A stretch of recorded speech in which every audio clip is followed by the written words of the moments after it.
WAVU AM 630, W298BG FM 107.5 Albertville. You've found the power. Power 107.5 FM.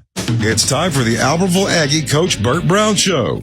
Every Tuesday night at 6, you can tune in to Power 107.5 with Aggie announcers Barry Galloway, John Gladden, and Keith Ball, live at Local Joes in Albertville. For the next hour, Aggie head coach Bert Browne will be joined by Aggie coaches and Albertville players, and we'll talk Aggie football. Now let's go live to Local Joes in Albertville here on Power 107.5.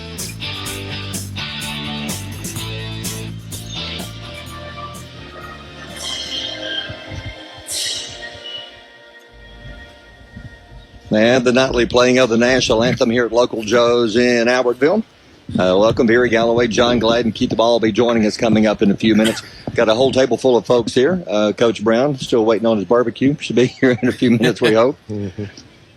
Got some players we'll be talking to also. So here we are, John. Only 2 games left in the regular season. Hard to believe after this week, most of the region games over. Playoffs will be pretty much set after Friday night, and the playoffs coming up in just a couple of weeks. Yeah, it's kind of unique when you're looking at still a lot of football to be played, though, in terms of I think you've kind of figured out which ones are going to make it to the playoffs. Now, in our region, let's see, who did we play last week? Bob Jones has still got to win out, and they've got to have a little bit of help to get in there. Gosh, you know, Barry, when I looked at there's a lot of those 3 and 4 seeds are the ones I love to watch is the games that's going to involve where 2 teams are playing 2 different teams, but one's a 2 and one's a 3. And the reason why that's important, number 2 gets to stay at home, number 3 has to go on the road. So still a lot of football left to be played in a lot of regions around here. A lot of great teams. I know that I'm assuming that we'll make our way to Geraldine as soon as the playoffs make our way. That's the plan. And as far as us, our last home game coming up this Friday. Coach Brown, thanks for joining us again. And I tell you, the first half of last week's game, I think it's the best half of football we played all year.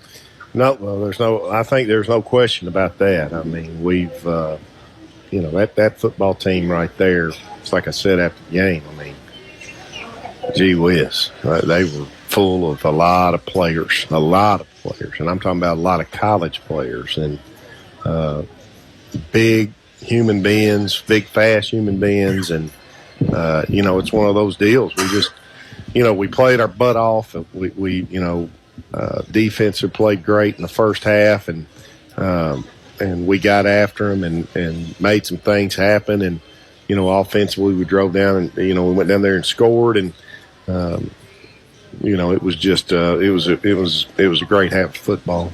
What do you think clicked that was different from this week compared to some of the other weeks in the past? What's working better now? Well, I just think that, we're getting better every week, but I also think, it has a lot to do with, teams come in and they think they're just going to roll on us and come in and do that, and so they're not mentally ready. And our kids, they never quit. They play hard, and that helped us get there. And then of course, they came out in the second half and ran the ball right at us, which they, I would be doing that the entire game because they were so big up front. I mean, I think that one of those tackles was probably 6.5, 330 or something like that. I mean, I put that on Twitter about I was so proud of our team that, we played a football team that outweighed us up front by 70 or more pounds average, and somebody replied to it, more than 70 more pounds, and I want to go, yeah,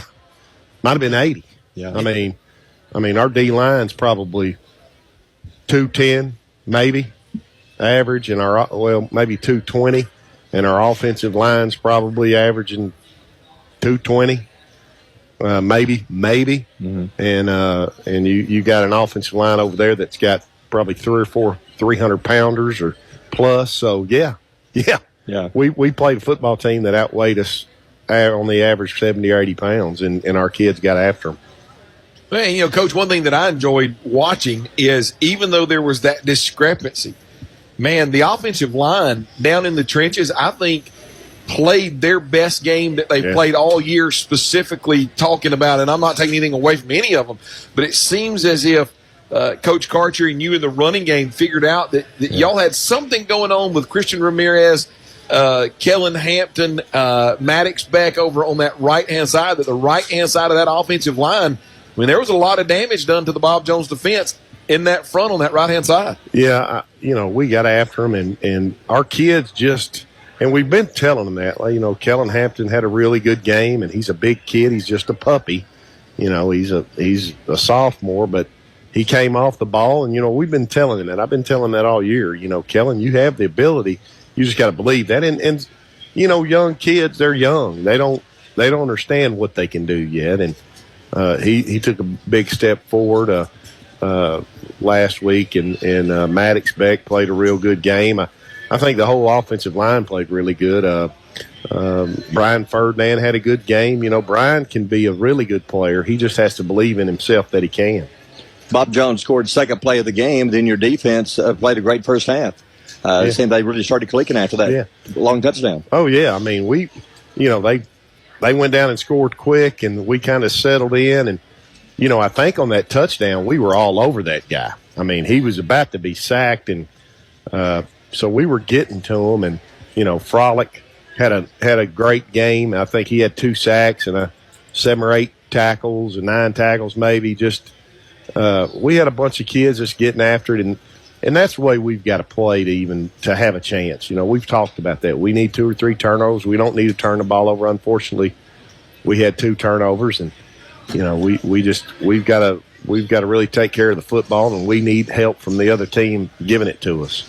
You brought some offensive linemen here with you tonight, or would you say that's the best that you've seen them play so far? No, there's no question. I think that's the best they've played, and it's one of those things. I think they're finally figuring out. This isn't as hard as I think it is in my mind. Because when you're so young and you're playing against some, I mean, their nose guard was a big 310, 15-pounder probably, and Christian and Kellen really got on him, double-teamed him a few times, and Kellen moved him. So I was really proud of those guys. I was really proud of Kellen and Brian and Christian and Maddox and our little our freshman tackle over there played a good football game.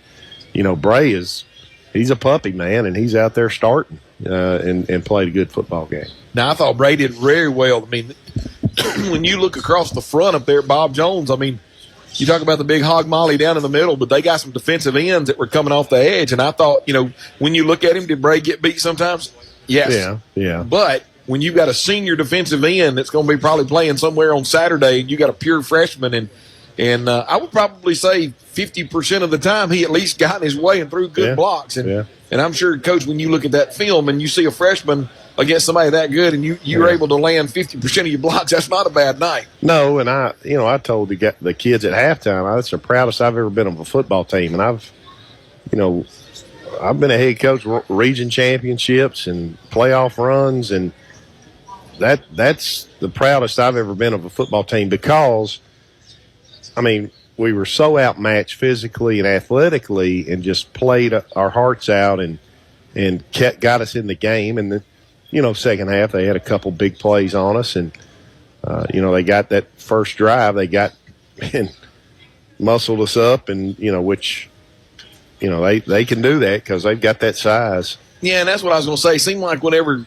they kind of had come out there wanting to pass and do the things that they had done some other ones, but they figured out that you were bringing more pressure than they had blockers, and you were confident in your defensive backs. Coach Martin confident in the defensive backs of being able to hold their own, and they've been doing it all year. So just keep them out there on an island again. Yeah. But it seemed like they came out of the halftime locker room and said, we're just going to get behind the hog mollies and go north and south. Yeah, and then, they did it. And then they went back to the spread, which I didn't understand, because I told Derek at halftime, we were talking, I said, now, if it's me over there, I'm getting in the eye and I'm coming downhill on us.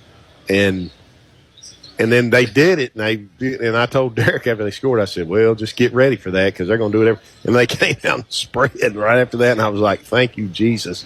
Well, it goes back to what you said, 50, 60, 70-pound discrepancy between an offensive line and a defensive line. Why do you not get behind it? I was glad, like you said, when they came back out in the spread, I'm like, we'll play that game if you want to play that game. Yeah, I was excited about that. And, we had, there's a great interception in the game by Hunter down there on the goal line. Talik chasing down a guy and catching him at the 2. Right. That was great hustle by Talik. And the play before that, Trey Bright bats down a screen that was going to the house. Yep. You know, I was watching it, I guess, Saturday morning. I was so proud watching that and watching our kids play and fight. And Trey got in there and batted that screen down, and they had that bad boy blocked up. He was going to score. And that, you know, that's one of those things. You can't coach 6'5", buddy. You can't coach it. And you know, and then Dez and Keegan both played great coverage on some deep balls that, you know, I know Coach Martin's been preaching, here's how you cover that stuff. And they, you know, they did what they were coached to do. Seems like from when we talked in week 1 and week 2, right? And as this season has gone on, what I have seen is that you've got some of those young guys that have now, you're in week 9, right? So you've had 8 weeks. Seems like you talked about having to learn the game of football. Yeah. It seems as if some of that is starting to click now by the way they cover. Great example. You said a few moments ago, Trey Bright's coming forward. I can't get to the quarterback, but I sure can take that big frame and jump up and bat a ball down, which to me is just as good as tackling the quarterback at that moment, because if he doesn't, gone to the house. It's a touchdown, and that's what 6'5" does for you. You know, I was talking that to the staff 3 weeks ago. I said, we need to get his butt in there and get him some reps, because you can't coach 6'5", just like you can't coach 4'4". You're born with that most of the time, you know. I was born with 8'8", Coach. Because we'll take a timeout. You brought some of your coaches with you. We'll talk to them coming up next. We'll take a timeout. We're at Local Joe's in downtown Albertville, the Coach Bert Browne Show. Back with more coming up next here on Power 107.5. Attention, North Alabama. Drew Epperson here with Sand Mountain Toyota. Are you in the market for a new ride? Look no further than Sand Mountain Toyota, where excellence meets affordability. From sleek sedans to powerful trucks and SUVs, each Toyota is a 5-star favorite, and even our pre-owned inventory is guaranteed to exceed your expectations. Come see me or give me a call at 256-878-0789 and say you want to drive with Drew, where customer satisfaction drives me. Attention football fans, this season don't let slow internet make you miss a single touchdown, tackle, or triumph. With our gigabit fiber internet, you get blazing fast speeds that keep you in the game. Stream every play in crystal clear HD. Blitz through online stats and video chat with fellow fans, all with zero lag. Don't fumble your connection, score big with our unbeatable fiber service. Call FTC and get your gigabit fiber internet just in time for the big game. Stay connected, stay ahead, stay unstoppable. Visit farmerstel.com or call us at 866-638-2144. FTC, we keep you connected. Albertville Discount Pharmacy has been providing prescription and healthcare needs to the Sand Mountain area for over 30 years. With 3 pharmacists, Amy Honey, Brett Hogan, and Eddie Campbell, you will feel the confidence their staff provides. They want to be your pharmacy. Phone 256-878-1515 or come by Albertville Discount Pharmacy, your hometown pharmacy at 422 North Broad Street in Albertville. Hi, I'm Randy Jones, your hometown trusted choice insurance agency. Randy Jones and Associates knows the playing field, and we have been proudly serving communities across North Alabama for 46 years. Having the right protection on the field is important. The RJA team of experienced agents will help you find affordable, customized insurance coverage for your family, business, and future. Stop by a local Randy Jones Associates office for a free, no-obligation quote or complimentary policy review. And welcome back to Local Joe's in downtown Albertville, the Coach Bert Browne Show. Doing it every Tuesday. Thank you to Local Joe's for allowing us to be here every Tuesday. And we have this week and one more week. Keith Ball joining us in a few minutes. John, some other coaches joining us tonight. Yeah, I got Coach Ken Karcher, offensive coordinator, quarterbacks coach, going to be joining us. Now, Coach, just so we can get everybody's background, you played collegiate ball, and then you played professionally, too. You played with the Broncos, correct? Is that right? Long time ago. Long time ago. I know it was a long time ago. But, Coach, listen, if I played with the Broncos, I'd wear my helmet every day. I'm just saying. But not me. Yeah. But then you had the opportunity to coach at Liberty. Tell me about some other coaching stops along the way. I've coached in NFL Europe twice. I've coached at the University of Pittsburgh with John Majors. Head coach at Liberty University. Head coach at East Central Community College for 10 years. Coached at University of Toledo. Coached at Eastern Michigan. So a lot of places. 35 years bouncing around. Awesome. And then on the other side, we got defensive coordinator Derek Martin that's making it in. And Derek, first year as a defensive coordinator, correct? Yes, sir. How's that going? It's great. not any stressful nights or sleepless nights or anything like that. Just, smooth sailing. Smooth sailing, I hear you. Coach, going to go back to Coach Karcher real quick. One of the things that when you started this season, obviously you got some young guys up front, but you specifically, your position as offense coordinator, you're taking all of this account. Just before we get into specific positions, the growth that you've seen from the offensive line and your offense as these young guys begin to kind of grasp the system a little bit more as the season has gone on? Well, I think they've made tremendous growth. As I've told many of the young kids, first of all, half of them shouldn't even be on the field. It's an injustice to them being out there as a 9th, 10th grader playing against some of the kids we play against. But I think their attitude's been great. They've done a good job of trying to continue to learn each week.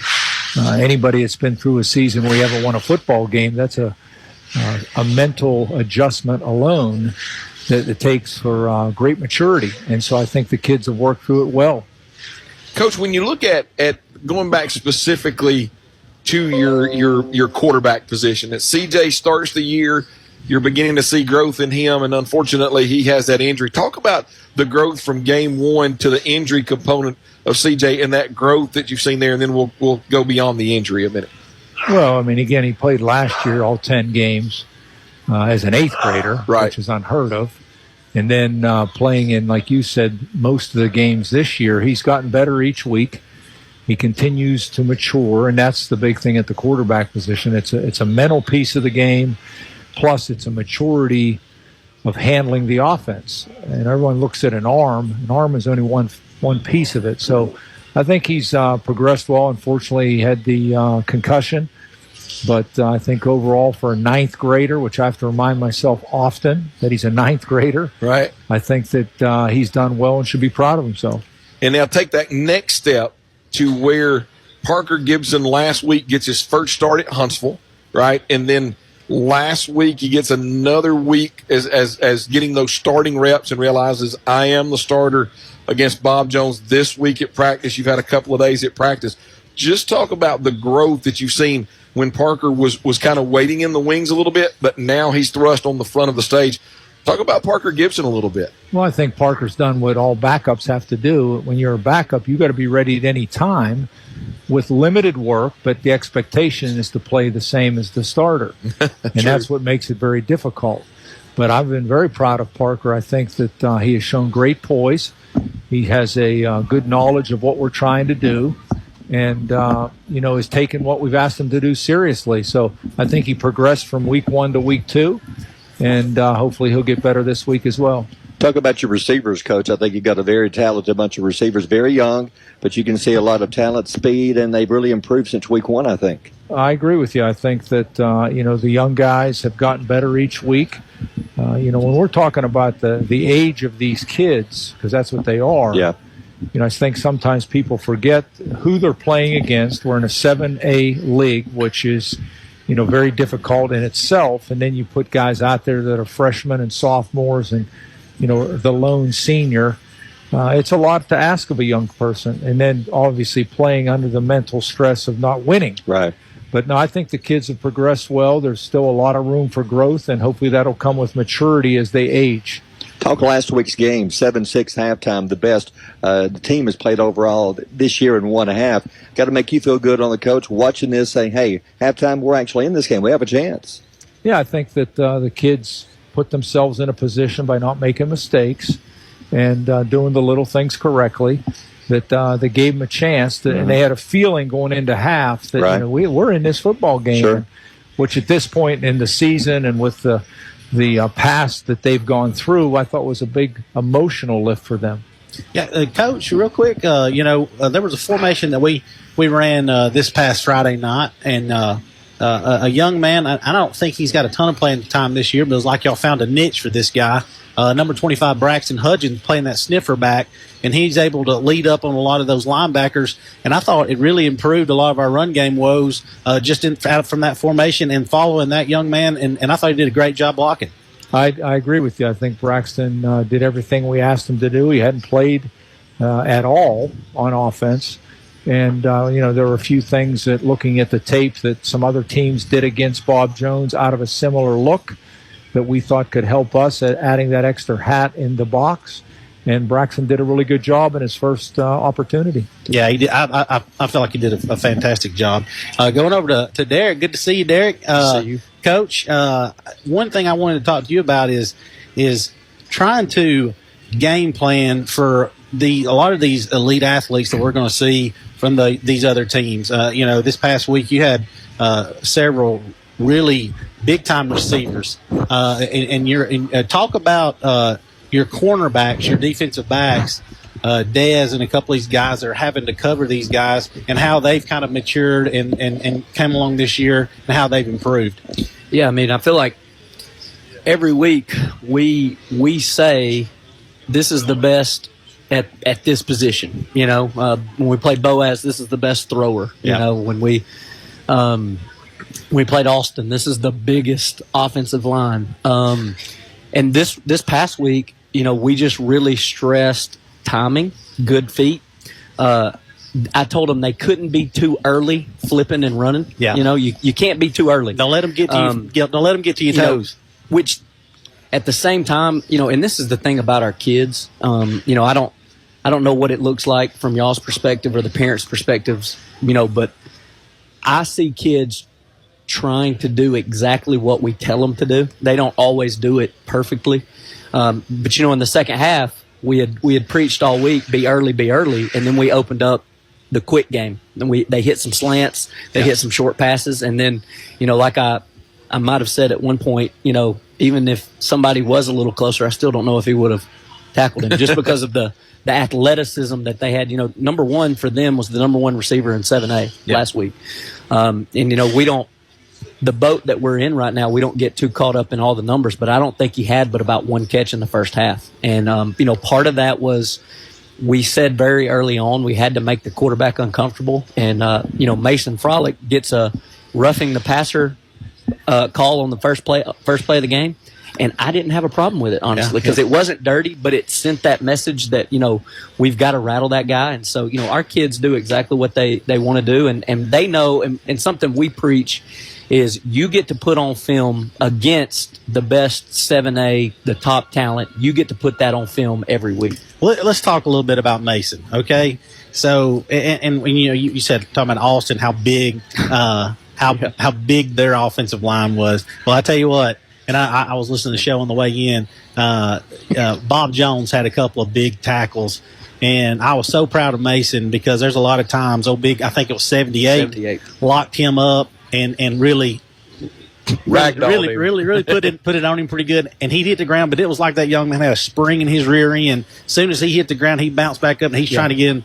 And, just that maximizing what you got. And the effort that they're giving, man. We talked about it, Coach, a ton of times. The effort that this team's giving is just unbelievable. That one of those times he was maybe getting manhandled would have been the sideline warning because I'm trying to help him. He's 70 yards away from the ball, and 78's pile driving him, away from the ball. But, Mason was a great linebacker when he was younger. Yeah.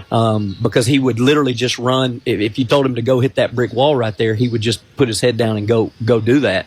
But with what we had this year and some of the changes we had to make from last year, we thought he was better on the line. Yeah. And so we make that transition, and he's not always in the correct spot, but he's that quintessential, if you're going to do it wrong, do it full speed. Wide and open. he doesn't have half speed, and that's why he is successful a lot of times like he is. Guys, if y'all remember a guy from a couple of years ago, Dawson Amos. Yeah. Remember Dawson Amos? He reminds me of Dawson Amos.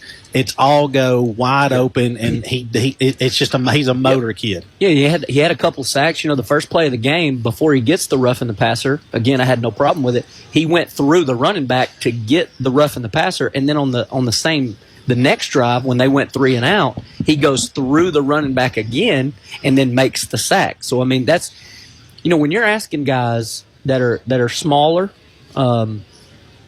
maybe out athleticized a little bit. I don't know if that's a word. I just made that up on the fly. I like it. Good word. When they are doing, and me and Coach Carter talk about this all the time. And he said it earlier. What we're asking kids to do And honestly, I don't lose sleep about, like these 3 running backs we're about to play, because they'll put 11 in the backfield too for James Clemens. I don't lose sleep about that. Sometimes I lose sleep about, them, putting them in the best position. And sometimes when he's up against 78, he didn't win every one of those battles. He did not. But he got up every time. And that's, Laredo does the same thing. Yep. Trey Bright does the same thing. Jesse Gonzalez, when he's in there, he's 5 foot whatever. But guess what he's going to do? He's going to do everything that we've asked him to do as to the best of his ability, and that's a hats off to them. Hey, Coach, you're talking about the running backs we're going to see. I mean, when you look, you said they put 11 in the backfield. I'm going to focus on the 2. There's 2 of them that we're going to see coming Friday night. Both of them rank in the top 25 running backs in the state of Alabama.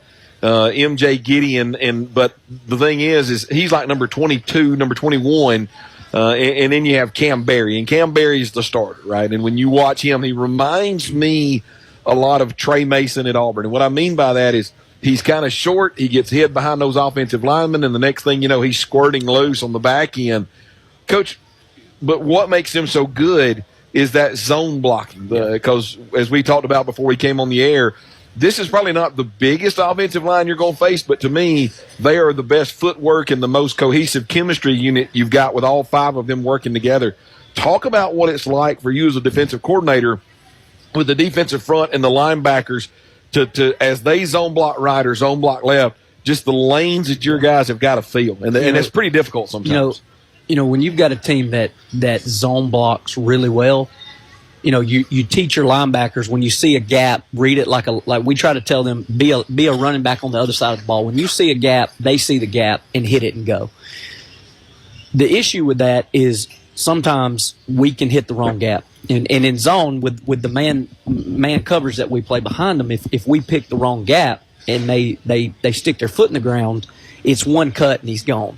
And like you said, this offensive line, when I flipped them on, when I closed out Bob Jones and I flip on James Clemens, within the first 3 plays, I'm sending my defensive coaches a text message going, "This is," and not dirty like they're the meanest in a good football coach. They're nasty. And I don't care about these offensive guys and all the stuff that they want to do. He's not listening right now. That's probably good. But they are nasty and they are mean. And so we have been talking about this week watching film is if you don't match that intensity, and this week is a mindset. It's not a. In the first half against Bob Jones, it proved it to me. You can't tell me that you can't do it anymore because we did it. With 7-6 at half. Yes, you can. I know we're not very deep. I know we have guys go both ways. Yes, you can do it. Now it's a mentality. Can you choose to match that effort and that toughness? And so far this week they have, but we've got to be able to sustain that through those first. I call it that initial shock wave. We've got to get out there. We've got to see that speed. We got to feel that intensity, and then we got to settle in. Which I think for the most part, people have hit us early. If you go back and look at all of our games, some people have got us early, and then our guys have settled in, taken a deep breath, and then in some stretches, they've played really, really well. Well, the good thing, Coach, is their offensive line this week only averages 6'2", 253. Is that all? That's it. That's all. 6'2", 253. So you're going to get 40 and 30 pounds back, respectively, week to week. We quit looking at that stuff after Austin. Jim Nelson came in and gave me the number and said, okay, I don't want to hear any more of the numbers.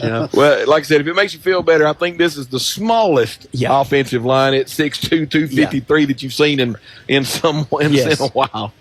Coach Martin, appreciate what you do. I know it's been a tough year, but I enjoy seeing what you do, and the players are getting better every week. Yeah, thank you. Thank you for having us. All right, we'll take a time out and come back with more. We're at Local Joe's in downtown Albertville talking to some players coming up next right here on Power 107.5.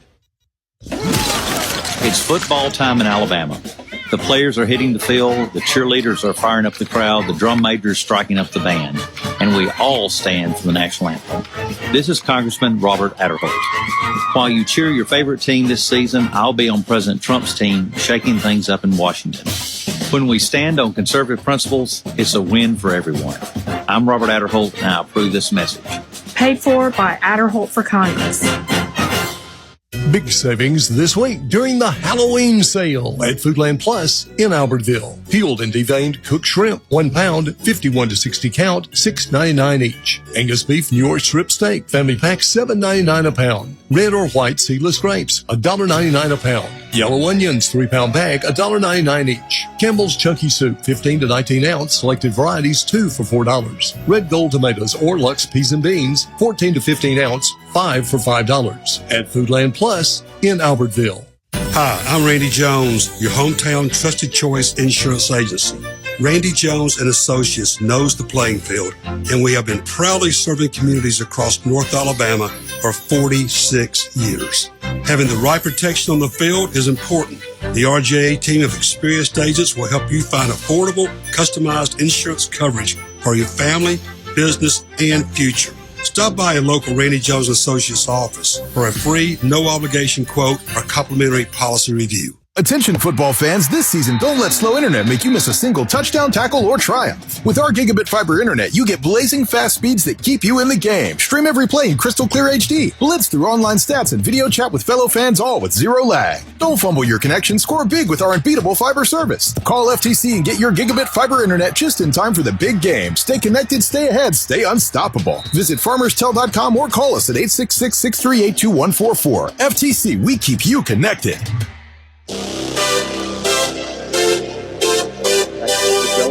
At Albertville, the Coach Bert Browne Show. We've gone from coach to coaches to some players, John. I got a whole table full here. Yeah, I think they're better looking than the coaches, though. I'm going to go with that. They got more hair and they look better. Yeah. Well, except for Maddox. But no, I'm kidding. Now,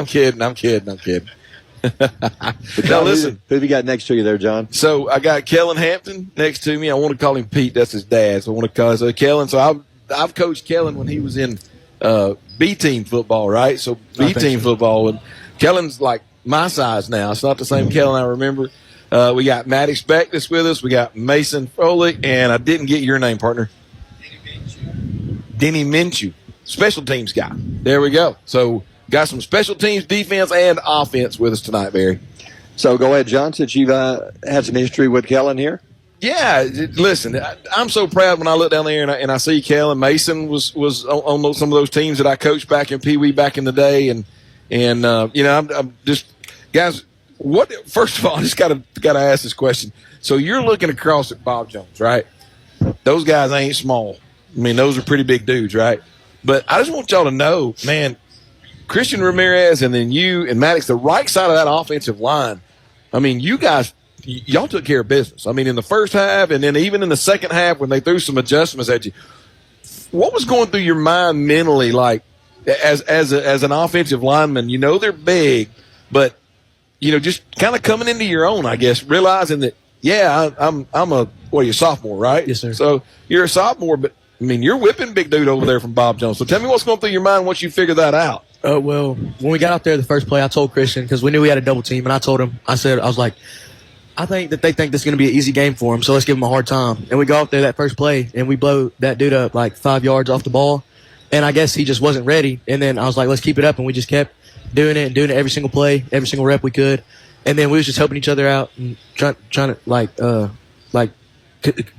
secure a good double team and stuff. So going into this week, you got James Clemens, right? Yes, and when sir. you look at them, you're going to have a nose guard again down there. So does it kind of help you going from last week where you had a 0 up the nose or a guy shading one way or the other coming into this week? Just kind of once again, it's the same type defense in terms of numbers up front. Yes, sir.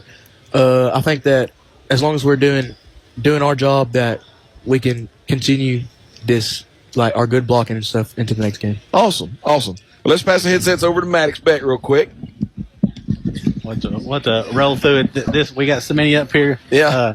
Maddox, really appreciate you guys being here tonight. Really proud of you guys. First of all, I'm going to say that leading out, everybody here is considered a young player. I know a couple of your juniors, and you still got that another year of growing to go. But really appreciate you guys' effort and how hard you play and the way you carry yourselves. You make everybody proud.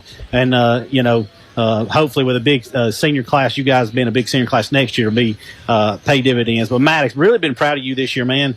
I'm gonna be honest with you. You're not really shaped like an offensive lineman. Okay, yes, sir. Yep. You look more like a defensive end, maybe a linebacker. But really proud of you for stepping up and playing offensive line. Talk about that move from the defensive side to the offensive side, and kind of that challenge of doing that. Well, I think I started playing offensive line back when I was a freshman. That's when I started it. And then I got moved to defensive line my sophomore year, and I started playing there and getting used to it, getting comfortable. And then around week 2 of this year, I had to move back to offensive tackle, and it was a little bit, it's familiar, right. But I was a little rusty, and I was facing bigger guys than I've ever seen before. So it was, you reckon? It was something to behold. I mean, I bulked up since then, obviously, but it seemed difficult at first, but I'm really growing into it, I feel like. Well, and like I said, you're doing a great job in that transition and everything. And like you said, you just nailed it. I mean, you're a good looking football player. Thank you. But now some of those guys you're looking at across the way, I don't know if I want to meet them in a dark alley.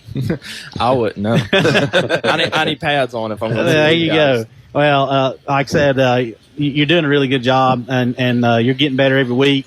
And we look forward to what you guys are going to be able to do next year in that big class. Talk a little bit about you're 2 games away from maybe stepping into that leadership role, that senior role. Have y'all started thinking about that? You and Mason and a couple of juniors started thinking about, hey, taking on that role? Oh, yeah. We've been talking to Coach a lot about next year's the last year for us. So we got to be stepping up, and we got to be keeping these younger kids, and not maybe in check, but making sure they're doing what they're supposed to. And we got to be doing what we're supposed to. And it's going to be a lot bigger class than I'm used to for the seniors, because up until now it's been about 8 or 9 or 7. And now that we have the big group, it's really, I got a lot of hope for next year. And that's what you got to have. I mean, especially your senior group needs to be that bigger group so they can lead. And like I said, really proud of you guys. Just keep fighting. I know we got 2 left. Y'all just keep fighting. And keep doing your job, and we're really proud of you. And if you want to pass it over to Mason, we'll grab Mason. Yes, sir. Thank you. Thank you. Hey, Mason. I tell you what I love about Mason. Every time I see him, he's always got a smile on his face. I don't know if that's just kind of natural for him. Is that your personality? Yes, sir. The only time I haven't seen him with a smile on Barry is when he puts that helmet on. Yeah. I'm fine with that. Like when you walk out there on the field and put the helmet on, smile goes away, time to go to business, right? Yes, sir. I was going to say, now that probably a couple of times this past Friday night, old Big 78 locked on you. It probably wasn't a whole lot of fun. I'd really, John, and I'll let you jump in, really got to commend this young man. I watched him several times Friday night, and he had a college-sized offensive lineman lock him up and move him around a little bit and put him on the ground. And that dude, he was a big old guy, but he was very good. And he was very strong. And man, every time Mason's back hit the ground, it was like a spring in his back, and he bumped up and he tried to get back into play. Also had a rushed quarterback several times. He is a motor guy, and really proud of you for that. And just keep that up, man. And I'll turn it over to John. Listen, I was looking at your sweatshirt. I didn't even know you were part of the wrestling team, but it makes sense now. The mentality that Keith is talking about. I mean, when you're in wrestling, it's man on man. And if that guy gets you on your back, you got to get off your back, right? I've always had the opportunity to coach wrestling for 3 years, and I've always said that those guys were some of the mentally toughest guys because first of all, there's nobody to blame anything on. You're out there by yourself. And then just being mentally tough. Speaking of mentally tough, I looked at your stats from last year to this year. You probably don't know this, or maybe you do. Last year, over 9 games. So the 9 games that you got officially counted as starting in those games, right? You had 17 tackles and 1 sack last year. This year, through 7 games, you got 26 tackles and 4 sacks. That tells me a lot about your growth and your maturity. Talk to me about the growth that you're seeing in yourself, not only in the weight room, but in the understanding the game of football and your role in that linebacker position. Oh, well, yes, sir. Well, obviously in the right weight room, we've been doing just a lot of lifting all year, and I can see myself getting a lot stronger, and that carries over to the field a lot, just being able to make bigger plays and doing stuff like that. But also with just understanding the game, just the more I get to play it, I mean, just have a better grasp for what all's going on and just what my role is in that position.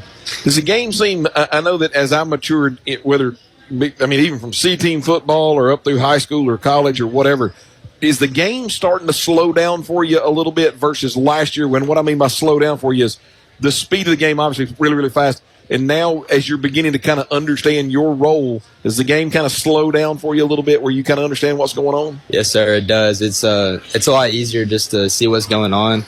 And it's just like, I remember last year everything was just so fast, but this year I'm able to just sit there and I can just read the play better, I guess.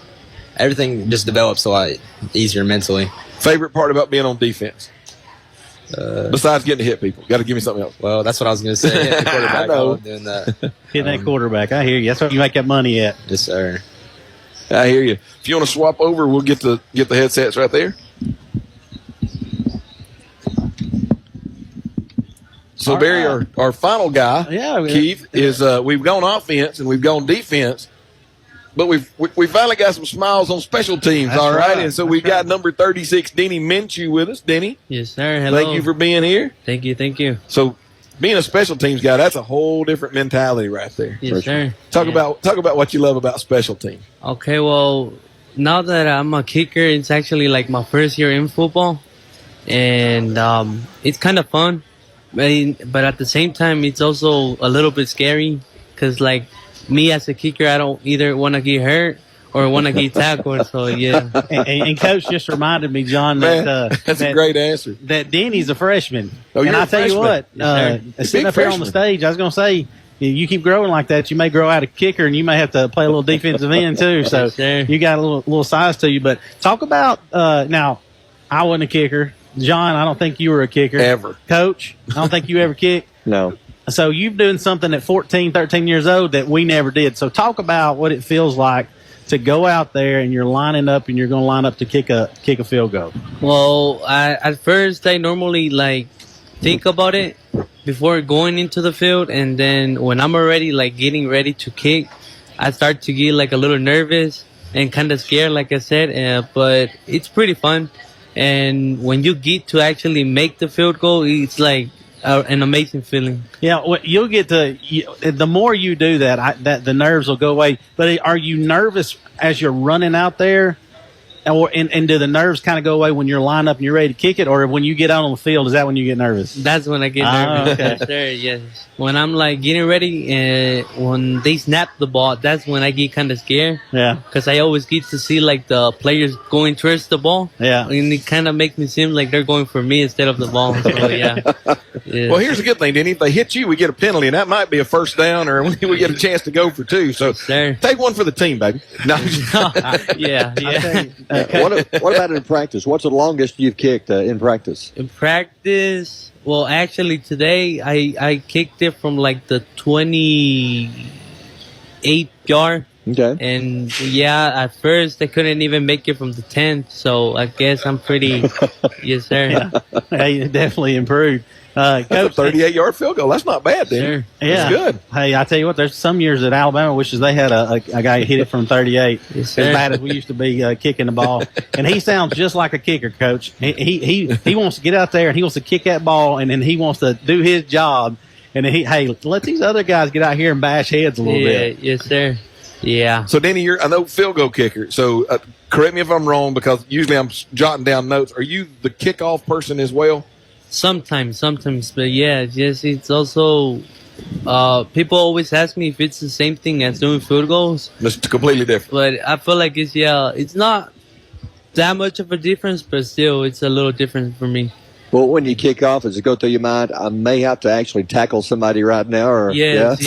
That's the scary part. Even though I'm big, it's still. I get it. Yes, sir. Yeah. My first sentence was best for me. I don't want to be kicker because I don't want to get hit. Yeah. Well, I love it. Did great last week. Thank you for joining us tonight. Look forward to seeing you the next two games. Thank you. Appreciate it. You're welcome. Thank you, Danny. Appreciate it, buddy. We'll take another timeout and come back and finish up with Coach Browne. We're Local Joes in downtown Albertville here on Power 107.5. It's football time in Alabama. The players are hitting the field, the cheerleaders are firing up the crowd, the drum majors striking up the band. And and we all stand for the national anthem. This is Congressman Robert Adderholt. While you cheer your favorite team this season, I'll be on President Trump's team shaking things up in Washington. When we stand on conservative principles, it's a win for everyone. I'm Robert Adderholt, and I approve this message. Paid for by Adderholt for Congress. Big savings this week during the Halloween sale at Foodland Plus in Albertville. Peeled and deveined cooked shrimp, 1 pound, 51 to 60 count, $6.99 each. Angus beef New York strip steak, family pack, $7.99 a pound. Red or white seedless grapes, $1.99 a pound. Yellow onions, 3 pound bag, $1.99 each. Campbell's Chunky Soup, 15 to 19 ounce, selected varieties, 2 for $4. Red Gold tomatoes or Lux peas and beans, 14 to 15 ounce, 5 for $5. At Foodland Plus in Albertville. Attention North Alabama, Drew Epperson here with Sand Mountain Toyota. Are you in the market for a new ride? Look no further than Sand Mountain Toyota, where excellence meets affordability. From sleek sedans to powerful trucks and SUVs, each Toyota is a 5-star favorite, and even our pre-owned inventory is guaranteed to exceed your expectations. Come see me or give me a call at 256-878-0789 and say you want to drive with Drew, where customer satisfaction drives me.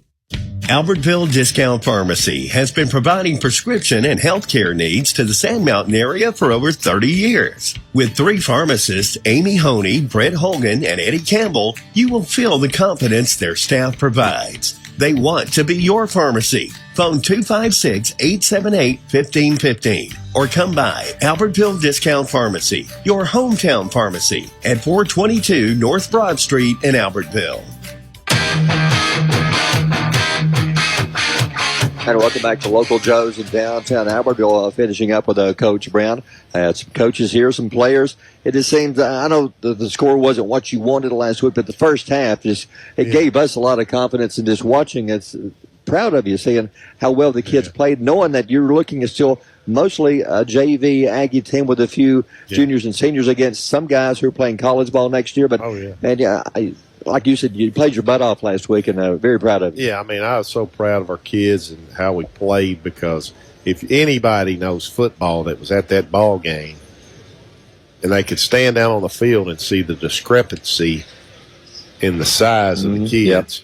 It was like Coach Maccabee, he sent me a screenshot of the huddle of Hunter, and their offensive line was all in a line walking right by Hunter, and it looked like a line of big feet. I mean, it looked like a bunch of Sasquatches, and then there was Hunter, and Hunter looked like a little. He's about 5'5". Yeah, I mean, it was, and our kids really. I was very proud of them. But I'll give you for example of where we're at as a football program right now. You know, we were making some really good plays, and I turned around trying to get the fans up. Yeah, I was wanting them to jump up and raise Cain, because I mean, my gosh, people, what we were doing out there is about like, Faulkner beating Alabama. David and Goliath. Yes, and but I told the kids, turn around and get them up. And they just looked at me like, what are you talking about? I mean, they haven't had to do that because we haven't been close in years, I guess. And so, they didn't even know how to do that. But I was extremely proud of them, and I hope that people come out Friday night because we really, these kids have. Football is the toughest game. I mean, wrestling is a one-on-one deal, and that's the toughest thing. I mean, but in boxing, but football is the toughest team sport, and it's tough when you're getting beat, and to go out there every day and practice, and then knowing that the chips are stacked against you on Friday night, and to go out there and play like our kids did. I hope that, it's our last home game. I hope that people come out and support these kids and get in the stands and raise Cain and stand up and give them, because I think these kids deserve this. They're representing our town, and they are, they play their butts off. If you know football and you watch, you know they do. I'll issue you a challenge right now, Coach. You got me fired up. I want Aggie faithful that are listening tonight, get on the social medias and put it out. And I want Aggie Stadium. I want McCord Field, Paul Maccabee. Burning Well Stadium. Burning Well Stadium. Daddy gum. I'm so fired up I can't even get the name right. Yeah. Let's Paul fill Maccabee press box. Let's fill that place up Friday night, and let's stay on our feet all night long. And hey, let's line the street when we're walking over, and the band guys are bringing them over. That's one of the coolest things in the world, right there. Yeah. And let's line the street when they're going back over after the ball game. Let's stay there the whole ball game, and let's really get behind these kids and this coaching staff because they're working their tails off. And they, like Coach said, get behind them, make some noise, make some racket, and have a good time on Friday night. Let's get after them. Well, and we need that faithful, Coach, because, I mean, once again, you got James Clemens that had a chance last week to be region champs. An Austin team that, I mean, let's face it, they kind of took us to the woodshed a little bit. And James Clemens and Austin went down to the very end of their football game until Austin was able to win that one, I want to say 31-28. Yeah. Question to you, though, Parker Gibson, more than likely right now, probably penciled in as the starter. Yeah, Parker's our guy. Friday night, yeah. So he's a sophomore quarterback. Mm-hmm. All right. So James Clemens is also coming in with a sophomore quarterback. When I watched him, he does sophomore mistakes too. He's a 10th grader, right? Now, you played the game of quarterback. It doesn't hurt him when he turns around. He's got two good running backs. Yeah. And then you got two wide receivers and a tight end. All three of them have signed the bottom line to go to the United States Air Force Academy. Yeah. So there's some athletes there, two of their offensive linemen. We could just go on and on and on. But the question to you is, Aggies show up, we make a lot of noise, we get fired up behind this.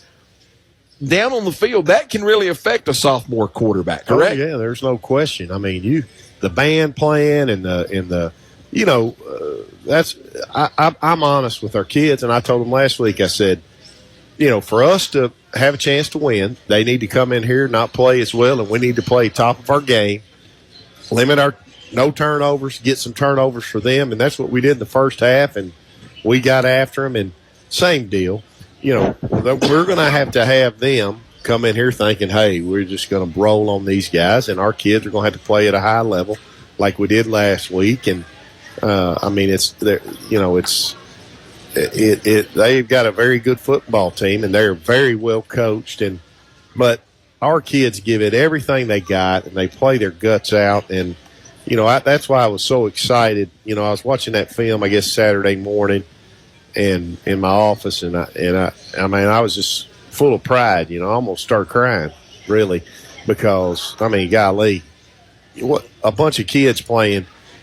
I'm telling you, it would be the equivalent of Faulkner leading Alabama at halftime. Yeah, because if you stood on the sidelines and you saw the different bodies out there, they got guys. They have several offensive linemen that'll play Division I football, and they're big old boys. Well, I can attest to that, guys. My little 5'9" self was out there, and there's some big men wearing them other jerseys. I'll give you a little something else to be proud of, Coach. Right now, your 8th grade football team's beating Fort Payne 8-6 at halftime. There we go. They had a big win, I guess, last week. They beat Journey in overtime. That's right. That's James Clemens' middle school. Yeah. 54 and Bob Jones. They're both. That's right. They feed them both. 54-48 or something like that. Came back down 20 at one point. We've got a good man. And that's what I say.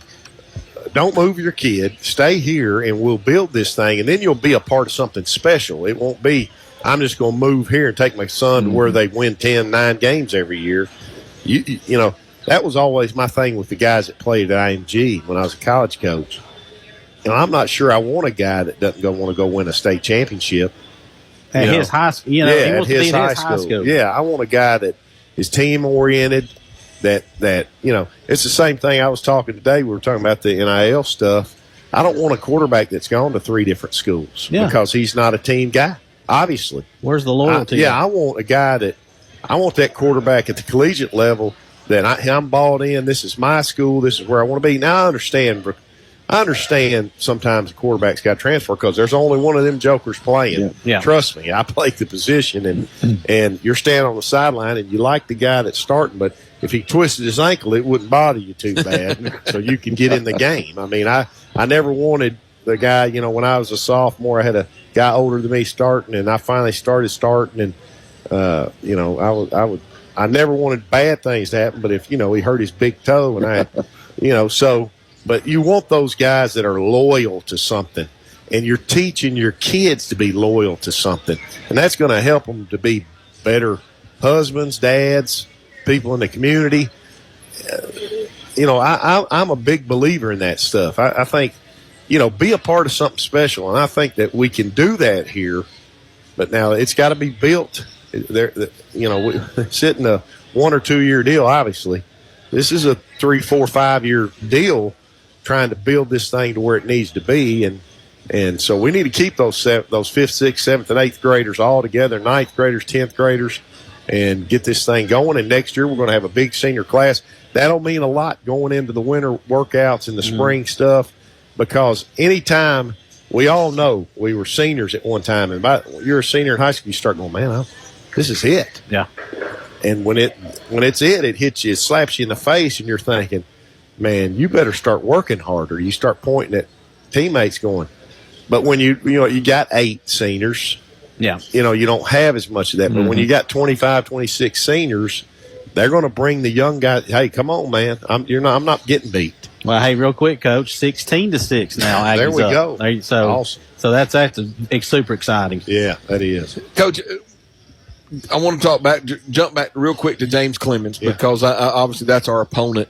I talked to Derek Martin about it, and I know that you were eating it during that time. Your thoughts on it? They're not the biggest offensive line like Bob Jones we saw, but would you agree with my statement?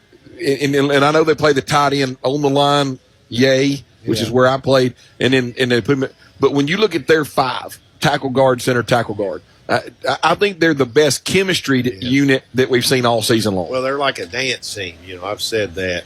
That they're like a daggone dance team, and they're very well coached up front, and they do some great things. And when you can come off the football and everybody's in, it's like I said, Tim Couch, I told his brother, tell him he's not going to the Cleveland Browns, because that was an expansion team. He got drafted in the first pick, and he tore his shoulder up, which a lot of people don't know, or his elbow, one of the two. He just destroyed it from getting sacked all the time, because you just don't throw an offensive line together in a year or two. Those guys have got to get chemistry, and they've got it. Yeah, that's one thing that gosh, I mean, when I was kind of like Derek Martin, Barry. When I turned on the film and I was watching them, in the first play that I don't know if it was your offensive intercut or it was watching their offensive plays, but it's literally quarterback takes the ball, hands off to Cam Berry, which is their running back, and you're watching these 5 guys, and then he just kind of slow play, and then all of a sudden, boom, like Derek said, there's a gap and he's gone. And when you see that, and I know that you're on the offense, but you're the head coach and you're setting up offense.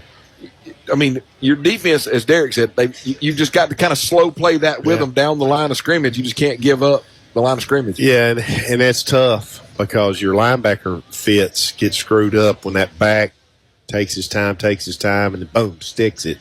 And so it's one of those deals where they are very good and they're very well coached, and hopefully we can make some things happen early like we did last week, and and improve from last week and believe. I think our kids are believing now. Again, they have the ability to score pretty dang quick, because they can run it and throw it. And hopefully we can do some things and make some things happen. Wait, Coach, real quick, let's go back to what we were talking about just a second ago, because I've got text messages rolling in over here. And you got folks fired up at home. They're saying saying preach, man. Let's keep these kids at home. And it's difficult when you got, look, we know we've got teams from other areas. Yes, we do. That are coming in recruiting our middle school guys. Yes, we do. So to moms and dads at home, I really feel like we're going to build something here, and we can keep our kids here and give them a great experience. And I'm not tooting my own horn, but I've coached college football. I know a ton of college football coaches. I know Kirby.